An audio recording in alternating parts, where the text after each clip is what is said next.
We met at my friend Sarah's house. There was a little get-together, and some Wilbur boys and some Tri-County girls were getting together, and he just happened to come along with them.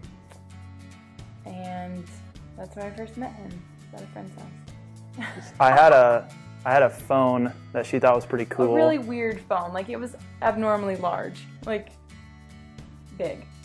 And she took it from me because she wanted to kind of mess around with it and see what it all entailed. And she claims she was just putting her number in there just to show me, like, or just to put it in there. To learn about the phone. Yeah, to learn how it works. And I still think she's putting it in there, obviously, for me to get a hold of her. That was not my intention at all. You just got lucky and got my number. Yeah. That was not I, of course, took advantage of the number.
Out of the blue, Clint approached me and said that his mom and dad had won these 2 tickets for a free 1-hour plane ride in this small 4-passenger plane, and it was like a church raffle, I think.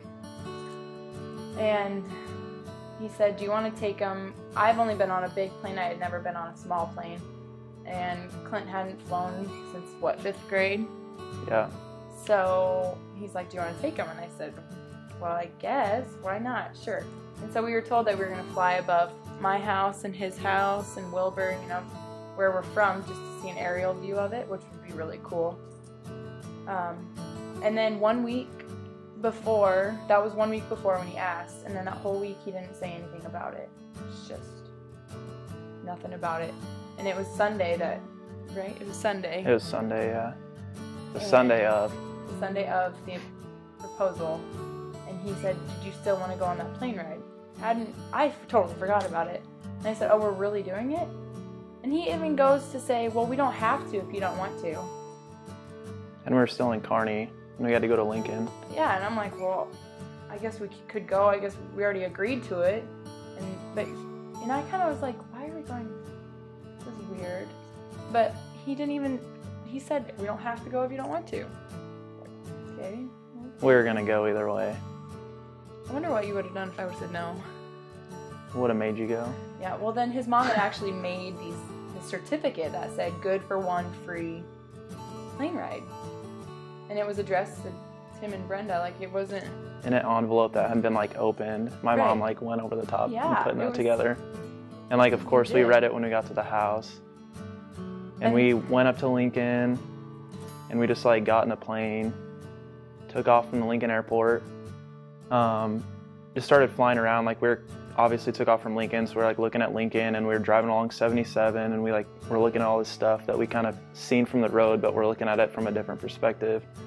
And our pilot, he's from around where we're from, and he started talking about like how he knows somebody that lived on this farm and he's gonna fly over it. And we actually flew over for a guy I used to work for, Harley Bergmeyer, and I had my mom set out a huge like banner that was like 40 foot long that said, "Marry me, Shelby." And my parents and her parents were there, like down by the sign. But before that, he was getting so nervous because he couldn't see the sign. Yeah. And once you watched the proposal video, I was just looking out the window, taking pictures, no big deal. And you watched the proposal video, and he's back there like trying to look around me because he's so nervous. We flew over once.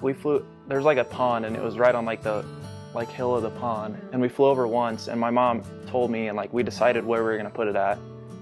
So I was like looking out her side of the window. I was like looking over her, and I couldn't see it.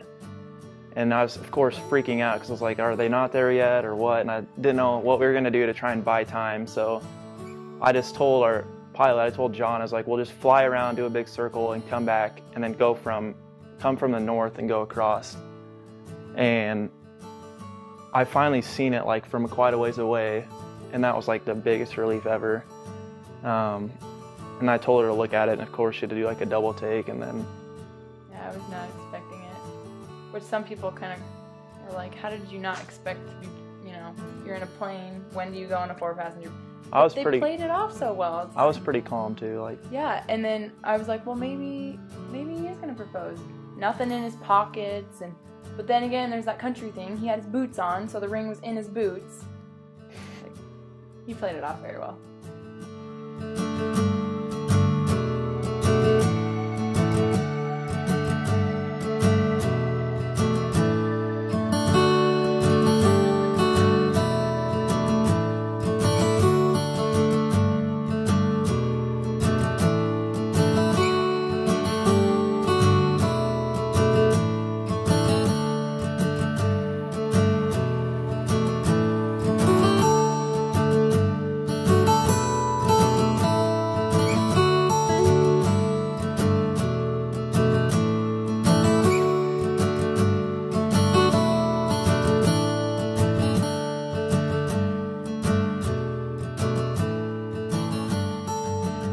Clint, take you, Shelby, to have and to hold, from this day forward, for better, for worse, for richer, for poorer, in sickness and in health, to love and to cherish, until death do us part. I, Shelby, take you, Clint, to be my husband, to have and to hold, from this day forward, for better or for worse, for richer or for poorer, in sickness and in health, to love and to cherish, until death do us part.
give you this ring as a sign of my love and faithfulness. of my love and faithfulness.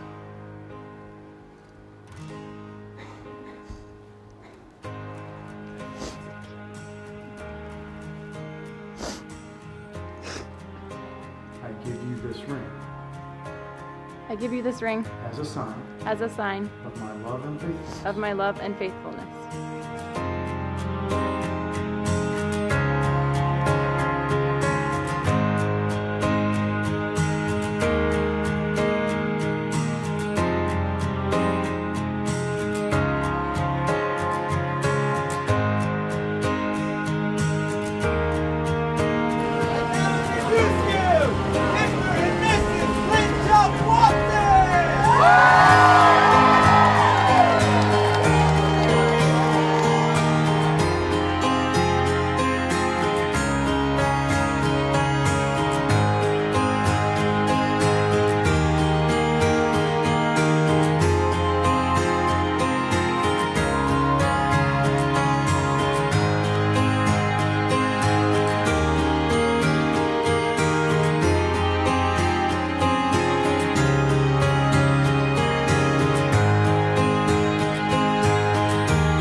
Hey, we're reporting live here from Lincoln, Nebraska, and I'd just like to say, Clint and Shelby, you like, if you're an individual, you like to surround yourself with people like you two.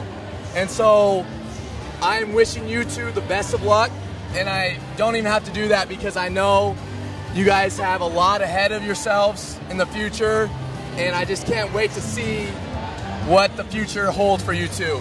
So with that, I'd like to say good luck. I love you two, and I love Clint Watson. Hi, Shelby and Clint, congratulations. We like to say we love you, and we hope that you have a long and happy marriage. And Tri-County girls are always going to be better than Wilbur boys. Love you.